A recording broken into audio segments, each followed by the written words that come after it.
బిడ్డల పాలన కాదు, గల్లీ బిడ్డల పాలన కావాలని, గల్లీ బిడ్డలకు అందుబాటులో ఉండే పాలన కావాలని కాంగ్రెస్ పార్టీ ప్రజాపాలన ఏర్పాటు చేస్తే తట్టుకోలేక, ప్రజల నుంచి వచ్చేటువంటి స్పందన చూసి ఓర్వలేక ఇలాంటి దుష్ప్రచారాలకు ఒడిగట్టడం కరెక్ట్ కాదు. ఒకసారి ఆత్మ విమర్శ చేసుకోండి, ఆత్మ పరిశీలన చేసుకోండి అని ఈ సందర్భంగా ఈ బీఆర్ఎస్ కుటుంబ పాలన పార్టీకి తెలియజేస్తా ఉన్నాం. ఈరోజు అధికారంలోకి వచ్చిన వెనువెంటనే ఇచ్చినటువంటి హామీలలో మీరు కేవలం అసెంబ్లీ సమావేశము, ఎమ్మెల్యేల ప్రమాణ స్వీకారాలకే నెలలు టైం తీసుకున్నారు. మీ ఇష్టం అనుకున్నారు. ఈ రాజ్యము ఒక ప్రజాస్వామ్యం లేదు, ఒక రాజ్యాంగం లేదు, ఏది లేదు. ఈ రాష్ట్రం మా ఎస్టేటు, మేముండే ఇల్లు మా గడీలు, మేము చెప్పినట్టుగా మీరు వినాలి అనేటువంటి దబాయింపు పాలన నుంచి ప్రజల దగ్గరికి పాలన పోయిన తర్వాత ప్రజలందరూ సంతోషంగా ఉన్నారు, కాంగ్రెస్ పార్టీ మీద విశ్వాసంతో ఉన్నారు, నమ్మకంతో ఉన్నారు. ఇచ్చిన ప్రతి హామీ అమలు చేస్తున్నటువంటి విశ్వాసము, ఆ యొక్క ధైర్యము ప్రజలలో ఉంది. కానీ ధైర్యం కోల్పోయింది ఎవరు అంటే ఈ బీఆర్ఎస్ పార్టీ వాళ్ళు. అధికారం లేకుండా బతకలేనటువంటి పరిస్థితి ఉంది. అహంకారము, అధికారము, పెత్తనము ఇవన్నీ కలగలిసినటువంటి నాయకత్వం, ఫ్యూడల్ నాయకత్వం వాళ్ళ యొక్క టీఆర్ఎస్ పార్టీ నాయకత్వం. ప్రజల నుంచి వచ్చేటువంటి స్పందన చూస్తే తట్టుకోలేకనే ఈరోజు దుష్ప్రచారం అనేటువంటి ఒక దారిని ఎంచుకొని మేము మంత్రులుగా ప్రమాణ స్వీకారం చేసింది 2వ తారీఖు నాడు, 9వ తారీఖు నాడు ప్రమాణ స్వీకారం చేసింది 7వ తారీఖు నాడు. 9వ తారీఖు నుంచి మేము ఇచ్చిన ఒక్కొక్క హామీని అమలు చేస్తూ మిగతా హామీల కోసం దరఖాస్తులు తీసుకోవడం కోసం ప్రజాపాలన పెట్టడం జరిగింది. అంటే మేము 7వ తారీఖు నాడు ప్రమాణ స్వీకారం చేస్తే 9వ తారీఖు నాడే ఇంకెప్పుడు అమలు చేస్తారు అని మాట్లాడారు. 5 సంవత్సరాల క్రితము మరి ఏకకాలంలో రుణమాఫీ అని చెప్పి కనీసం ఎంత ఘోరంగా రైతులను ఇబ్బంది పెట్టిరో మర్చిపోయారో నేను అడుగుతున్నా. 10 సంవత్సరాల క్రితం మొట్టమొదటి హామీగా దళితుడే ముఖ్యమంత్రి అని చెప్పారు. 10 ఏళ్లైనా కూడా మరి మీరు దానికి పూనుకోకుండా 3వసారి కూడా మీరే ముఖ్యమంత్రి కావాలని చేసినటువంటి ఈ మోసం ప్రజలు మర్చిపోలేకనే అన్ని వర్గాల పార్టీ కాంగ్రెస్ పార్టీ అని కాంగ్రెస్ పార్టీకి అవకాశం ఇచ్చారు. 10 ఏళ్లు దోచుకున్న దోపిడీ దొంగలు మీరు అని ప్రజలు గ్రహించే, మీరు 420 అని ప్రజలకు తెలుసు కాబట్టే 2004 నుంచి 14 వరకు ప్రజా సంక్షేమాన్ని గుర్తుపెట్టుకున్న ప్రజలు తెలంగాణ ఇచ్చినటువంటి కాంగ్రెస్ పార్టీకి అవకాశం ఇచ్చారు. ఎందుకు తట్టుకోలేకపోతున్నారని మేము అడుగుతున్నాం. ఇవాళ ఒక ప్రజాస్వామ్యబద్ధంగా జరిగినటువంటి ఎన్నికలలో మెజార్టీ మాకొస్తే తెల్లారి నుంచే కూలుస్తాం, పేలుస్తాం ఇని చెప్పేటువంటి మాటలు ఎందుకు ఇంత దురహంకారం మాటలు, ఇట్లాంటి దుర్బుద్ధి అని మేము అడుగుతా ఉన్నాం. కాబట్టి 420 మీరు ఇచ్చినటువంటి హామీలు అమలు చేయకుండా 10 సంవత్సరాలు ఇష్టానుసారంగా గడీల పాలనను గల్లీ బిడ్డల మీద రుద్ది ఎంజాయ్ చేసింది మీరు. మేము అధికారానికి వచ్చిన మరుక్షణం నుంచే ప్రజల కోసం ఎలాంటి అభివృద్ధి కార్యక్రమాలతో పాటు ఇచ్చిన ప్రతి హామీని అమలు చేయాలని ఆలోచిస్తున్నది మా కాంగ్రెస్ ప్రభుత్వం. అదే కాకుండా ఆటోల విషయంలో ఇవాళ మహిళలకు ఒక ఆర్థిక స్వేచ్ఛను, ఆర్థిక స్వతంత్రతను, ఆర్థిక స్వావలంబనను కలిగించాలి.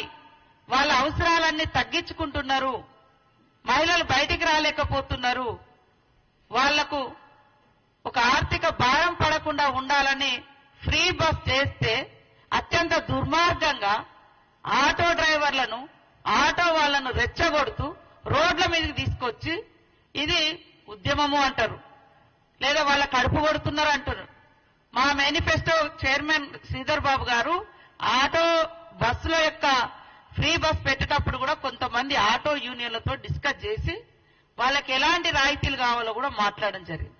భవిష్యత్తులో కూడా వాళ్ళని ఆదుకోవడానికి కూడా సిద్ధంగా ఉంది.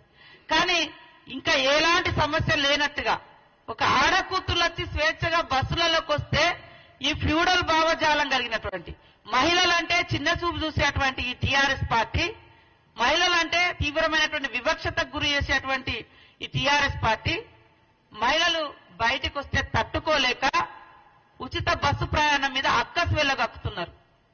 మరి ఈ 7-8 సంవత్సరాల కాలంలో రైతు బంధు పేరుతోటి ఫామ్ హౌజ్లకు లక్షల రూపాయలు దోచుకుంటే ఏ పేదోళ్ళని వచ్చి రోడెక్కిరా? మాకేమీ వేయలేదని పాపం అడిగిరా? అలాంటి మరి జరగలేదు. కానీ ఒక మహిళ బయటకు వస్తే మాత్రము ఈ రకంగా ఆటో డ్రైవర్లను తీసుకొచ్చి ఉద్యమం అని చెప్తున్నారు. ఉద్యమం కాదు, వాళ్ళని అడ్డం పెట్టి మీ అధికార దాహాన్ని తీర్చుకోవడం కోసం మీరు వేసేటువంటి ఎత్తుగడా. కాబట్టి ఇవాళ టీఆర్ఎస్ పార్టీ 420 పార్టీ 10 సంవత్సరాలు ఇది అది అని తేడా లేకుండా అందిన కాడికంతా దోచుకొని ఆ దోచుకున్నదంతా బయటకు వస్తుంటే ఇవాళ దాన్ని తట్టుకోలేక ఇలాంటి దుష్ప్రచారాలకు ఒడిగడుతున్నారు.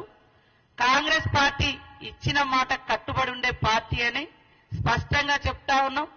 ఇవాళ వాళ్ళు పెట్టినటువంటి బడ్జెట్ చూస్తే బడ్జెట్ బారెడు, ఖర్చు శారెడు.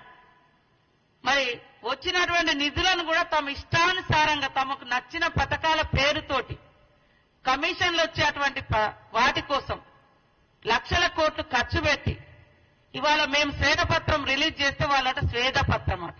ఏడ కష్టపడ్డారు? ఎవరి త్యాగాల మీద వచ్చింది ఇది?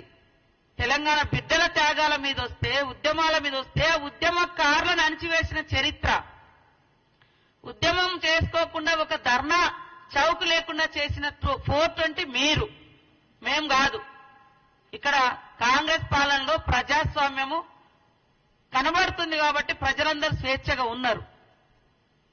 అనేక రకాల దుష్ప్రచారాలు చేసి తమ యొక్క వ్యక్తిగత స్వార్థం కోసం కాంగ్రెస్ పార్టీ మీద దుష్ప్రచారం చేస్తా ఉన్నారు. ఇది మంచిది కాదు. ఇలాంటి దుర్మార్గపు విధానాలను ప్రజలు సహించరు అనే విషయాన్ని గుర్తుపెట్టుకోండి. ప్రజలారా ఆలోచించండి. ఇవాళ బంగారు తెలంగాణ బంగారు తెలంగాణ అంటే నిజంగానే అందరికీ భ్రమ కల్పించారు తప్ప ఆడికి పోతే 6 లక్షల కోట్ల పైగా అప్పుల తెలంగాణ మిగిల్చిరు. కేసీఆర్ ప్రభుత్వం గతంలో బంగారు తెలంగాణ అంటే నిజంగా దేశమంతా బంగారం అనుకున్నారు. మనం కూడా ఇక మనకు రాకపోతుందా అని ఒకసారి రెండోసారి అవకాశాలు ఇచ్చారు. కానీ ఒక్కొక్కరి మీద లక్షల కోట్ల రూపాయలు ఈ రాష్ట్రం మీద పెడితే ఇది అని చెప్తున్నట్టు అది రాష్ట్రానికట అవమానం అంట. ఆదాయం మీకు వచ్చింది, లగ్జరీ జీవితాలు మీకు వచ్చినాయి, దోసుకున్నది మీరు. ఆ నెపమంతా కూడా తెలంగాణ ప్రజలు మోయాలన్నట. అది ఉన్నది ఉన్నట్టుగా మాట్లాడితే తెలంగాణను అవమానించినట్ట. నువ్వు చేసిన తప్పుకు తెలంగాణ ఎందుకు అవమానపడుతుంది? నువ్వు చేసిన అప్పులకు తెలంగాణ ఎందుకు తలదించుకుంటది? అంటే వీళ్ళే ఇక తెలంగాణ ప్రజలు మరి ఇప్పుడు 6 లక్షల కోట్లు పడ్డాయి, ప్రజల మీద భారం పడుతుంది. మరి ఇవన్నీ నువ్వు కట్టుతావా? ఉన్న శ్వేతపత్రం మేము విడుదల చేస్తే శ్వేతపత్రం అంట. ఎంత దుర్మార్గంగా వీళ్ళు తెలంగాణ ప్రజల యొక్క ఆత్మగౌరవాన్ని, అవసరాలను వారి యొక్క రాజకీయ ప్రయోజనాలకు వాడుకొని వాళ్ళ తప్పులను కప్పిపుచ్చుకునే ప్రయత్నం ఎలా చేస్తున్నారో తెలంగాణ ప్రజలు కూడా గ్రహించాలని మేము కోరుతా ఉన్నాం. 10 సంవత్సరాల్లో అనేక వాగ్దానాలు ఇచ్చి ఏది కూడా ఇదే ప్రభుత్వము ప్రతి ఒక్కరికి ఇల్లు అని చెప్పారు. ఇంటికో ఉద్యోగం అన్నారు, దళితుల 3 ఎకరాలు అన్నారు, కేజీ నుంచి పీజీ అన్నారు, ఏకకాలంలో రుణమాఫీ అన్నారు. ఇట్లా చేస్తే వాళ్ళ 420 చాలా ఉన్నాయి. మేము ఆ 10 సంవత్సరాలలో ప్రజలు ఎదురు చూసినట్టుగానే మేము కూడా ఇక చేస్తారని చూసాం. ప్రజలు మీ ద్వారా కావట్లేదని మాకు అవకాశం ఇచ్చారు. మా ద్వారా ఏమైతుందో ప్రజలు ఎదురు చూస్తున్నారు. కానీ మీకు ఆ కుతూహలం ఆగడం లేదు. కాంగ్రెస్ నిజంగా చేస్తుంది కాబట్టి ముందే బ్యాడ్ ఇంప్రెషన్ క్రియేట్ చేయాలని ఇలాంటి దుష్ప్రచారాలకు ఒడిగడుతున్నారు. ప్రజలారా ఆలోచించండి. ముఖ్యంగా మహిళలకు రేపు 2500 స్కీమ్ వస్తుంది, 500 గ్యాస్ వస్తుంది. ఇవన్నీ వస్తే ఇంకా మాకు ఇక ఎంపీ ఎలక్షన్ లో కావచ్చు భవిష్యత్తులో ఉనికే ఉండదని ముందే ఒక తప్పుడు సమాచారాన్ని, తప్పుడు ప్రచారాన్ని ప్రజల్లోకి తీసుకెళ్తున్నారు. ఇలాంటి తప్పుడు ప్రచారం ప్రజలు నమ్మడానికి సిద్ధంగా లేరు. కాబట్టి ఖచ్చితంగా కాంగ్రెస్ పార్టీ ఇచ్చిన ప్రతి మాట నిలబెట్టుకునేటువంటి ప్రయత్నంలో ఒక్కొక్క అడుగు ముందుకేస్తున్నాం. నువ్వు 10 ఏళ్ళైనా అమలు చేయలే, మేము 10 రోజులలో ఒక్కొక్కటి చేస్తున్నాం. మీరు ఆన్లైన్ సెంటర్ల పేరుతోటి మరి మీ సేవల కాడ జిరాక్స్ల కాడ రోజుల తరబడి నిలబడితే ఇల్లులు గతిలేవు. 6 లక్షలతో ఇల్లు అని చెప్పి 3 లక్షలకు తగ్గించిన ఘనత మీది. 10 ఏళ్ల కింద 6 లక్షలు అన్నావు. 10 ఏళ్ల తర్వాత సిమెంట్ స్టీల్ అన్ని రేట్లు పెరిగినాయి, కట్టుబడి రేట్లు పెరిగినాయి. 3 లక్షలు తగ్గించింది మీరు. ఇట్లాంటి చెప్పుకుంటూ పోతే అనేక మీది ఉంది. కాబట్టి ఎవరు కూడా నమ్మడానికి సిద్ధంగా లేరు. ఖచ్చితంగా 420 ఏదైనా ఉంది అంటే ఈ దేశంలో KCR party, BRS party, BRS నాయకులు, కాంగ్రెస్ కాదు. కాబట్టి ప్రజలందరూ గమనించాలని కోరుతూ ఈ దుష్ప్రచారాన్ని ఎక్కడికక్కడ ఎండగట్టాలి. టీఆర్ఎస్ పార్టీకి మేము ఒకటే సూటి ప్రశ్న వేస్తున్నాం. ఇప్పుడు ఇందాక శ్రీధర్ బాబు గారు అడిగినట్టుగా మహిళలకు ఫ్రీ బస్సు వద్దా, మహిళలకు 2500 వద్దా, ఇంట్లో 500 గ్యాస్ సిలిండర్ ఇవ్వద్దా? మరి మా హామీలు అమలు కాని హామీలు అని అన్నారు. మేము 15,000 రైతు బంధు అంటే మీరు 16,000 అన్నారు. మేము 2,500 మహిళలకంటే మీరు 3,000 అన్నారు. మేము 4,000 పింఛన్ అంటే మీరు 5,000 అన్నారు.